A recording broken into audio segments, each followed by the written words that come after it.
Good morning, brothers and sisters. I'd like to welcome all the contractors and the owners also out here to the 2017 Winners Meetings. Back in November, October, we sat down at our district council meeting, and our president, Mr. Bill Dean, brought up marketing for plants, how to get into the plants, what we need to do to knock the doors down. So we came back to Cleveland. I met with my business agents, and we sat down in our meeting room in the back, and we talked it over. Well, how can we get out there and get in these plants? So first thing we did was, when we got up to Cleveland, I talked to Mark Thomas, and there it goes, it's clicking now. I called Mark Thomas with Impact, and Mark came up, and we went over we're going to be talking about the IR reports, Industrial Info website. And what we did with that was, one weekend I sat down, and Mark came up with us and sat down with my 3 BAs, and we went over all the projects in the area, the companies, and we printed them out. And I took them back on a Saturday, and I ran them all off, and I had put them in order in my office, put them all on the tables, and we sat there and put the non-union and union plants in different orders. We put the coal plants in different orders. You have the pharmaceutical, you have the industrial plants, you have food and beverage plants. So we put them all in big order and had them all laying on the table. And then I talked to Mr. Dean again, and we brought a guy, Sean, our district council business developer, up to our office, and he came in and sat down with us and went over all the reports, and he put them in a PDF.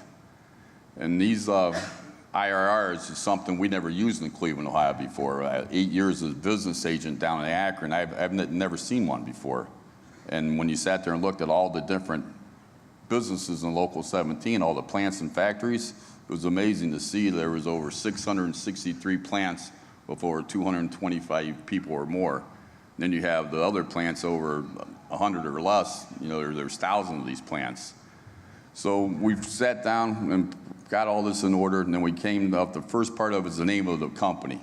You'll see the name of the company, and what happens there is this. You might be seeing BASF, you might see Coca-Cola, you see all these different names. For example, the Coca-Cola plant would be a Twinsburg bottling plant, Westlake bottling plant. So you got to know your customers. Just because the name of the plant says Coca-Cola on it and it has a different name, Twinsburg, make sure you know the name of the plant and who you're talking to. And also, with that report from the IRR, it has the home physical address of that plant. So when you go back and try to look these plants up, you know where you're going. The second one on the list is the industrial code. The industrial code, there's 12 different codes when you look at this. You can plug this in. You might want to go pharmaceutical. You might want to go pipeline. All the different ones, your industrial, you can click onto it real quick, put your 11 counties, because there's 11 counties we have in Ohio in our northeastern part, where we click onto and we pop right to the industrial plants that we need to look at. Plant contacts, what you have with the plant contacts is all those IR reports also have all the managers. You have the plant manager, you have the plant maintenance person, and you have the safety maintenance person at that plant. And there's a lot of other people listed on it with the phone numbers. What we did there was, we concentrate on those three: the plant manager, the plant maintenance person, and the safety guy, to get in the door and talk with those people. Then also, if those reports, you had the union and non-union also on it. Some of your plants, a lot of them were union plants, and some were non-union. So we categorized them and put them in the union plants all in one section, all the non-unions in another section, so we could track the plants that way. I'll talk about that later when I go into the union plants. Employee count, how many people in these plants? Some of the plants are maybe 1,200, 1,500, 1,800 people. Some of them might be 200. Some of them are maybe 100 people in the plants. But that would give us an idea of who we needed and wanted to go attack, how we need to get in these plants. But I thought that was a good idea, how to attack these. But since we've been doing it, it really doesn't matter, guys. If there's 99 in that plant, or if there's 1,500 in that plant, you want to attack every one of them, because there's always work going on in these plants out there. Going on to with these IRR reports, it's ongoing projects. They'll give you all the active projects, what's going on at that plant. It'll tell you what's happening here. The March 15th, when this project's going to start up, or maybe April 20th, they might be moving out, putting in press lines, taking in conveyor lines, so forth and so on. So it gives you active of the plant, how active that plant is. So it's a good thing to see. What I realized when we started doing this was that we tracked stuff in Cleveland on the structural side, the rebar side, and all the other sides of this, but we never really tracked the plant part. I mean, this is a big thing that we never even looked at. So it was really eye-opening to see all the hours that was out there that we could get. So then the next one down is your future projects. The future projects will be on there. I mean, that's a wish list for a lot of these plants. I won't really talk about that much, but it will tell down the road what projects might be coming up in that plant. Your bids, your IPEX. The IPEX we have, I looked online, that's a different one on the IR reports. Those bids come out, and there's 89 bids for Local 17, our jurisdiction, in the year 2017. So what we did was print those out and email them off to all of our contractors that are interested in getting these plants. So with the PEC reports, we did do that, and so all of our contractors that are interested in it, we emailed them to their office so they make sure they can bid on this upcoming work. Pre-qualifications. A lot of these plants, you have to be pre-qualified to get into them. The chemical plants, the pharmaceutical plants, so forth and so on. With Sean, our district council business developer, he can go and meet with our contractors, sit down from their office, make sure whatever pre-qualifications they need to have before they get in these plants so they're ready to go when they get there. Some of the pre-qualifications is your EMR, your LTI. A lot of them are under like 1% or less to get in these plants. I see that happening, but I also see in these plants that we have guys in there bidding and getting these plants that are over a 1% EMR. So don't be afraid to get your contractors out there and have them bidding on this. Safety. When you get into these plants also, you have limestone plants. You might have down in limestone, they need safety with MSHA 8-hour training. You might have a 40-hour MSHA training in the plants. It depends if you're above ground, underground. We have salt mines in Cleveland, Ohio. We're above ground, we have the 8-hour MSHA. Below ground, we do the 40.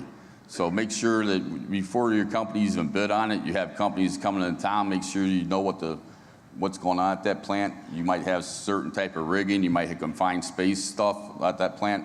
So do your research as union officers and also for your company so you make sure that they're ready to go when they get there. Because if they don't have that training, we can put it on at our training facility and make sure our contractors do have this training. If we can't get it out of our facility, we'll use Impact to come in and help us out. And the next one down is ZMAP. ZMAPs is something our district council put together probably back a couple months back. And what we did with that was with all my PDFs from all the different factories and plants in our territory, we end up putting these on a ZMAP, and then there's a pin for each one of the companies, each plant down there. So when you get on that, you hit the pin, it's going to tell you where that plant's located. It's going to tell you who the business, my fault, business, yeah. It's going to give you the plant manager, and it's also going to give you the safety manager and the maintenance manager of that plant. So it's a good tool for my agents when they're driving around town, when they look and pulling down the street and they pull up on the job site, they know who to call, who to make a contact to get in these plants. Right here is the different codes that it has in the IRR. The IRR is a great tool. I mean, I don't know how many of you guys at your locals use it. If you're not using this tool, you're doing a misjustice to your members. Because like I said, there's so much on this. When you see all the different plants, you see all the stuff what's going on out there, and something that we didn't use. And when I got on it back in November, it really shocked me how much that you can find out from this. You got your electrical power, you have your different, your paper and wood, food and beverage, chemical, pharmaceutical. So what this does here, these boxes, you hit these drop boxes. If you just want to get an electrical power, you click this one so you don't have to get in all the other 11 different codes, so you're just right directly to the electrical power one. We in Cleveland are blessed. I hope we'll be blessed to have, in 2018, 6 windmills going out on Lake Erie. The lead company is putting that together. They have the money for of the Olsen company out of Denmark. And I've been seeing that on there. We've had a meet at our office, so it was good to keep track of this stuff that way. And also in our area, in our district council, it doesn't really affect us. It will affect us a little bit is the pipelines, the cracker plants, what's going around. Over in the Pittsburgh area, they're blessed to have a lot going on over there coming up and down in the Canton area. But they also have to have pump stations running through when they're pushing this through the pipes. So it's good to pay attention to all this information here.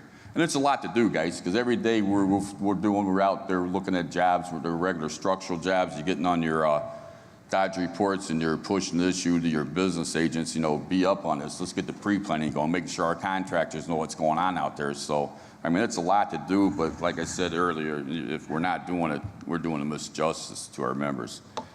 Here's what the company looks like when you pull the different type of companies up on the report for the IR report. And this company here is the Elyria Catalyst plant.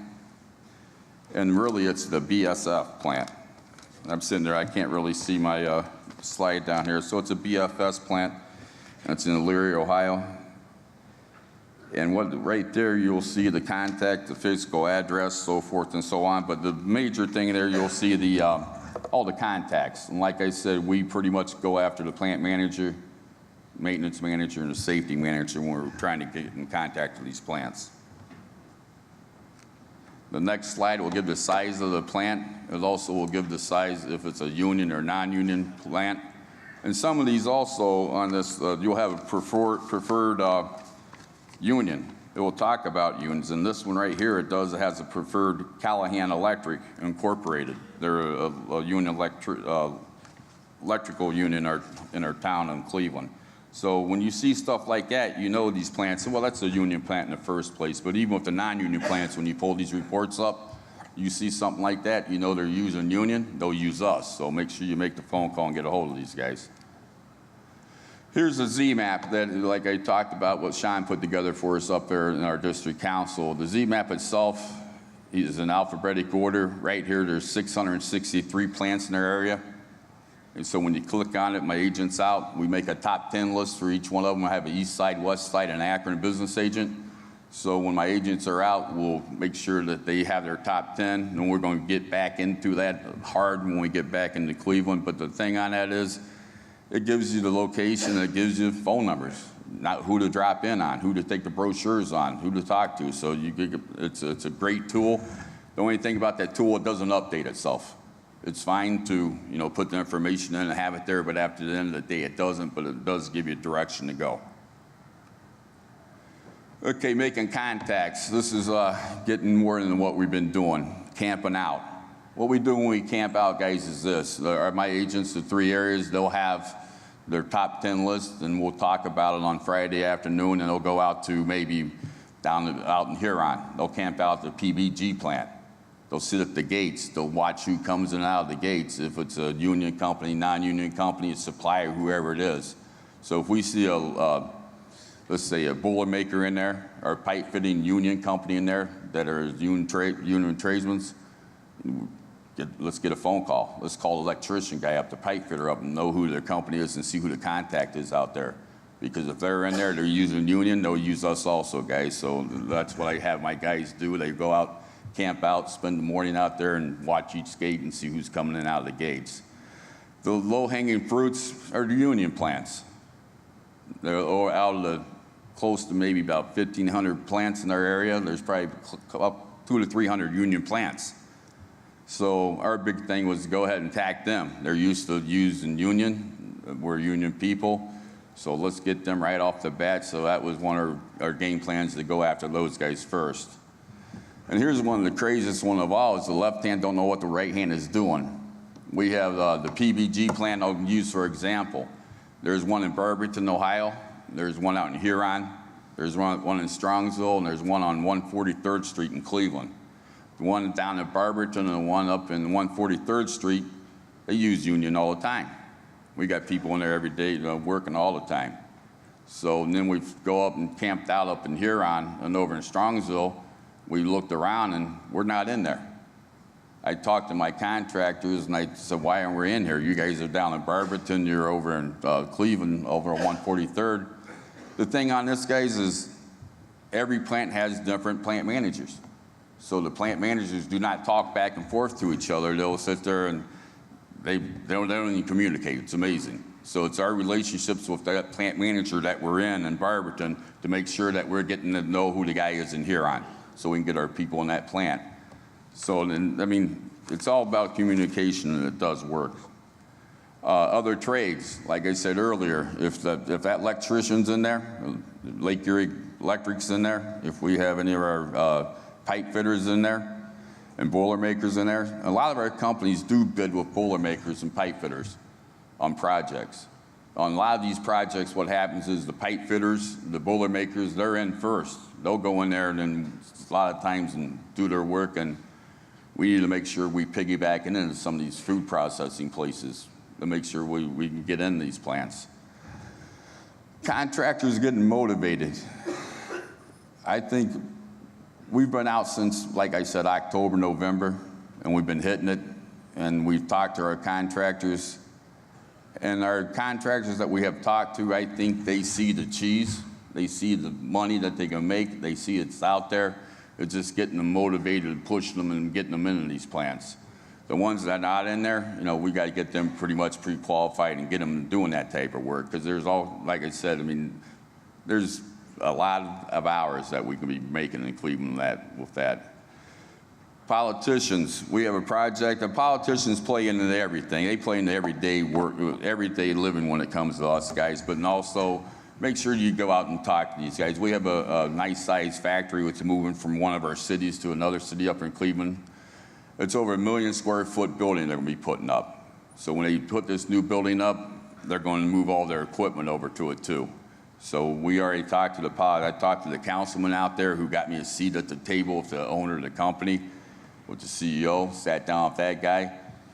So when they build this, I got my contractors list in. I have my guys who do the rigging and moving. I got that list already to the guy. So it's pre-planning and knowing with our politicians to get out there and get ahead of this stuff. Website and brochures. There's a joke around my house. I have 3 kids, and the joke around the house is, "Daddy, Google it." Yeah, they're right.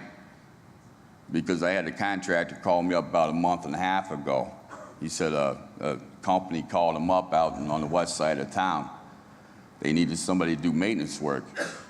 They Googled it, pulled my company up, blind luck that they Googled my company. So, you know, basically we have to get our website set up to make sure our contractors have it, you know, their maintenance, their structural, whatever they do, it needs to be on that website, guys. So when they Google it, they do see us, and that was always a joke around my house, Google it, and here we are getting work. 5 weeks of 8 guys inside of a plant, 40 hours a week. I'll take that every day of the week when we've never been in that plant before. Now my company's bidding an addition on the back of that plant, and there's more work to come. So, you know, Google it, we'll take it. Brochures, we're right now in the middle of getting our international, making that our district council, my fault, our district council, and then making that up. I want my business agents going out to these job sites and doing cold calls and giving these people. You know, we need to, like I said earlier, marketing. We got to be out there. They're not coming to 1544 East 23rd Street knocking at my door. We got to knock at their door, guys, so we got to get out there and hit it. You know more people than you think you know. I was down in my Akron business agent's office, a sub office down in Akron, and I walked into him. We were talking about the Bendex plant out in Berea, out in the Westlake area. As I was talking to Pat about it, the business manager for 894 walked in. He's the labor business manager. We have our sub office in their place.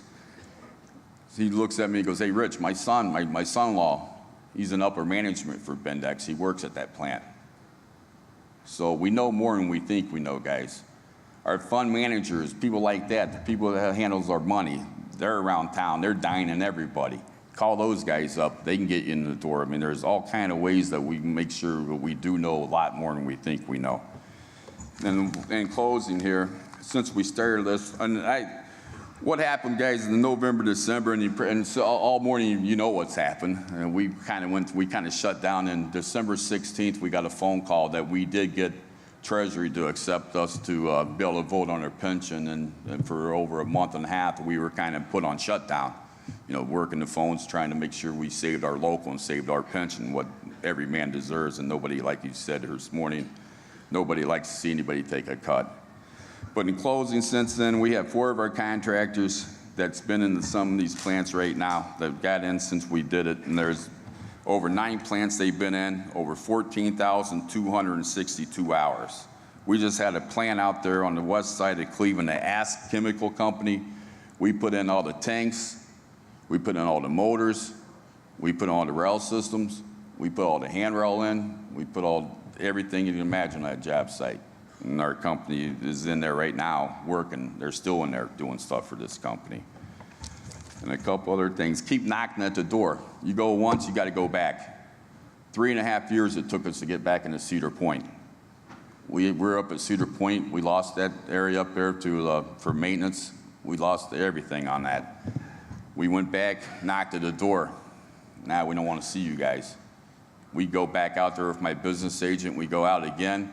He's not here. You can see him sitting inside in his office. We go back each month knocking at that door. We're in there now. We have an emergency maintenance. My company's out there right now setting precasts on the hotel. They tell you no, go back, guys. You got to keep going back. And also with this targeting jobs, we're glad to target some of these plants to get these hours, because maintenance is always there, guys. Working plants is always there, just like this. Construction work, it's up, it's down. And the last one I got to talk about right here is different type of maintenance. Just because there's factories and everything else, guys, we have a company that is down at the Cleveland Browns Stadium doing maintenance there all the time. They're also down at the Cavs. No, my fault. The Browns and the Indians were not in the Cavs yet. I'm asking that company why we're not in the Cavs arena right now. And also, with a lot of you guys are blessed, you want to look out there, some of your bigger locals. We have maintenance with the county workers, city workers, school systems, water department. We just had a guy retire the other day that ended up talking to the city, and they were like, nah, we're not going to replace this guy, Rich. Fought with them. Now we got a guy back working with the city again, doing the water department. And one last thing I have to say, I do have one issue with the impact. The issue I have with impact is this guy named Kevin Hilton. I don't think he knows the real true blue, and that's Go Big Blue. Wildcats.